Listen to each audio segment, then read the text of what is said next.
Le dual E étoile, c'est l'espace des formes linéaires. Mais à quoi ça sert? C'est ce que nous allons voir dans cette vidéo. Commençons par poser les définitions fondamentales. E étoile est l'ensemble des applications linéaires de E dans le corps K. On l'appelle aussi l'espace dual de E. Résultat fondamental, si E est de dimension n, alors E étoile est aussi de dimension n. La base duale est définie par EI, étoile de EJ, égale le symbole de Kronecker delta IJ. Ainsi I égale J, 0 sinon. Une forme linéaire mesure les vecteurs dans une direction. Par exemple, E1 étoile extrait la première coordonnée. Ici, E1 étoile projette le vecteur V sur l'axe des X. Le résultat est 3. Pensez à la température. C'est une application linéaire qui, à chaque déplacement dans l'espace, associe un nombre. C'est exactement une forme linéaire.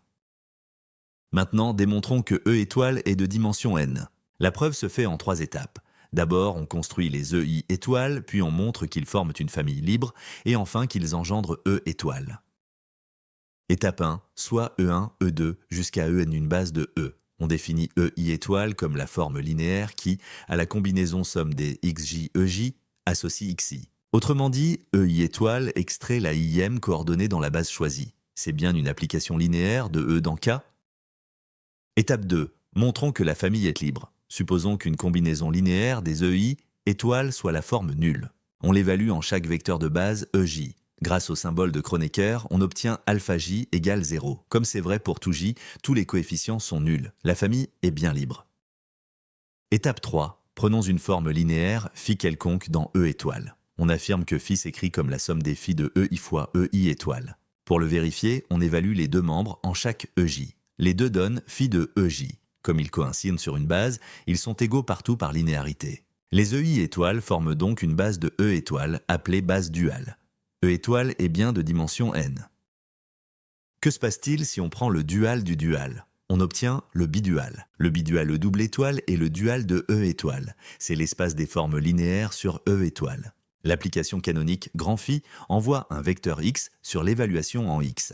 Autrement dit, grand phi de x appliqué à phi donne phi de x. Grand phi est toujours injective. En effet, si grand phi de x est nul, alors phi de x vaut 0 pour toute forme linéaire phi, ce qui force x à être le vecteur nul. En dimension finie, grand phi est un isomorphisme. E et E, double étoile, sont canoniquement isomorphes. C'est un résultat très important. Dans R2, E1 étoile de x, I vaut x. C'est la projection sur l'axe des x. Et E2 étoile de x, I vaut y, la projection sur l'axe des y. Par exemple, phi égale 3, E1 étoile moins 2E2 étoile. Évalué en 1, 4, 3 fois 1 moins 2 fois 4 égale moins 5. Attention, en dimension infinie, E et E, étoiles, ne sont pas isomorphes en général. Par exemple, le dual de l'espace des polynômes R de x est l'espace des suites réelles, qui est bien plus gros. Donc l'isomorphisme canonique ne marche qu'en dimension finie. Résumons. E étoile est l'espace des formes linéaires, de même dimension que E. La base duale vérifie EI étoile de EJ égale delta IJ. Et en dimension finie, E est canoniquement isomorphe à son bidual. Entraîne-toi sur AgregMaster